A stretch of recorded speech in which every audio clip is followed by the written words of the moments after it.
क्या हाल है दोस्तों।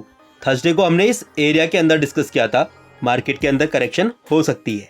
एक बार दोस्तों हम निफ्टी का करंट स्ट्रक्चर देख लेते हैं और लेवल्स को डिस्कस कर लेते हैं और समझ लेते हैं आगे क्या होने की संभावना है। दोस्तों अगर हम निफ्टी का करंट एरिया देखेंगे तो हमें यहाँ पर एक राउंडिंग टॉप दिखाई दे रहा है और इस राउंडिंग टॉप का ब्रेकडाउन भी आ चुका है। डेली टाइम फ्रेम में अगर हम देखेंगे तो हमें यहाँ पर एनगल्फिंग कैंडल दिखाई दे रही है। इससे पहले दोस्तों एनगल्फिंग कैंडल हमको यहाँ पर दिखाई दी थी, लेकिन मार्केट ने अपने नेक्स्ट मूव से इस एनगल्फिंग कैंडल को कैंसिल कर दिया था। दोस्तों निफ्टी के अंदर 15,680 से लगभग 1650 से लेकर 1700 पॉइंट्स की चाल आ गई है और एक दिन से ज़्यादा अभी तक करेक्शन नहीं हुई है। अब दोस्तों अगर मार्केट चाहे तो यहाँ पर करेक्शन बिल्कुल कर सकती है और हमारे पास पूरी खबरों का पिटारा भी है, और अगर मार्केट नीचे आती है तो हम जो चाहें वो खबर यहाँ पर चिपका सकते हैं। लेकिन दोस्तों अब हम ये देख लेते हैं अगर इस एनगल्फिंग कैंडल की चाल कंटिन्यू होती है तो हम कहाँ तक आ सकते हैं। दोस्तों मैंने 5 मिनट का टाइम फ्रेम खोला हुआ है और यहाँ पर हमें एक ग्रेवस्टोन डोजी दिखाई दे रही है और इससे पहले हमें एक हैमर कैंडल भी दिखाई दे रही है। तो कहीं ना कहीं दोस्तों एक बाइंग की जोन है। तो सबसे पहले दोस्तों हम ग्रेवस्टोन डोजी के हाई के ऊपर और लो के ऊपर एक लाइन लगा लेते हैं। दोस्तों ये जोन नो ट्रेडिंग जोन है। अगर मार्केट कल इसके अंदर ओपन होती है तो हमें कोई भी ट्रेड नहीं लेना है, और अगर ग्रेवस्टोन डोजी का ब्रेकडाउन आता है तो हमारा पहला टारगेट होगा 17,029 का, और अगर 17,029 की जोन नीचे की तरफ ब्रेक होती है तो हम एक बार ये कैप एरिया फिल कर सकते हैं।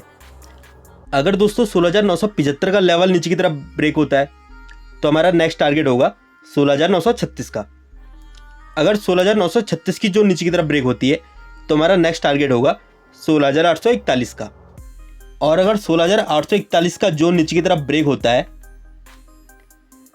तो एक बार हम इस पूरी एरिया की 38% की रिट्रेसमेंट कर सकते हैं, यानी कि 16,700 का लेवल। दोस्तों हम करेक्शन 61% की रिट्रेसमेंट तक भी कर सकते हैं 16,309 तक। यहाँ तक चार्ट में कोई प्रॉब्लम नहीं आएगी, लेकिन जिस स्पीड से हम ऊपर की तरफ आए हैं तो इस केस में 38% की रिट्रेसमेंट नीचे की तरफ ब्रेक नहीं होनी चाहिए, वरना ये थोड़ा डाउट वाले केस के अंदर आ जाएगा और फिर हमें एक बार वेट एंड वॉच करना होगा। तो दोस्तों 16,700 का लेवल अब हमारे लिए बड़ी वाली सपोर्ट का काम करेगा, जो अब ब्रेक नहीं होना चाहिए। और अगर दोस्तों आप कल मार्केट के अंदर शॉर्ट करते हैं तो आपको 17,022 से लेकर इस गैप एरिया के अंदर अंदर अपने शॉर्ट की पोजीशन को स्क्वायर ऑफ कर लेना है और शॉर्ट को किसी भी कंडीशन में होल्ड नहीं करना है। बहुत पुराना कोट है दोस्तों, ट्रेंड इज योर फ्रेंड। अगर मार्केट की बॉटम यहाँ पर लग गई है तो हमारा दोस्त है अप ट्रेंड, तो हमें अप ट्रेंड के साथ रहना है, डाउन ट्रेंड में एंटर नहीं करना है। क्योंकि अगर मार्केट की बॉटम यहाँ पर लग गई है तो मार्केट कहीं पर भी शॉर्ट सेलर को ट्रैप कर सकती है। और अगर दोस्तों हम इस ग्रेवस्टोन डोजी के एरिया को ऊपर की तरफ काट देते हैं तो हमारा पहला टारगेट होगा 17,189 का, या फिर ये राउंडिंग बॉटम का एरिया 17,176 का। जब तक दोस्तों ये लेवल ऊपर की तरफ ब्रेक नहीं होते हैं, 5 मिनट की कैंडल का क्लोज नहीं आता है, तब तक ऊपर की चाल शुरू नहीं होगी। और यही वो पॉइंट है जहाँ से मार्केट के रिवर्स आने के चांसेस बहुत ज़्यादा हाई हैं। अगर दोस्तों मार्केट 17,189 के ऊपर चलना शुरू करती है तो हमारा नेक्स्ट टारगेट होगा 17,223 का। अगर 17,223 का लेवल ऊपर की तरफ ब्रेक होता है तो हमारा नेक्स्ट टारगेट होगा 17,275 का। अगर 17,275 का लेवल ब्रेक होता है तो हमारा नेक्स्ट टारगेट होगा 17,350 का। अगर 17,350 ऊपर की तरफ ब्रेक होता है, हम अपने प्रीवियस हाई को ऊपर की तरफ काटते हैं, तो हम एक नेक्स्ट हाई बनाने के लिए तैयार हो जाएंगे और इसे हम नेक्स्ट वीडियो में डिस्कस करेंगे।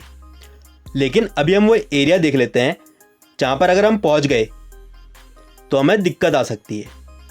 वो एरिया है दोस्तों इस ट्रेंड लाइन का, यानी कि 18,000 के लेवलों के पास में। दोस्तों एक बात का ध्यान रखना है, मार्केट ऊपर जा रही हो या फिर नीचे, अगर स्टॉक्स के अंदर ब्रेकआउट आता है तो बाई जरूर करना है।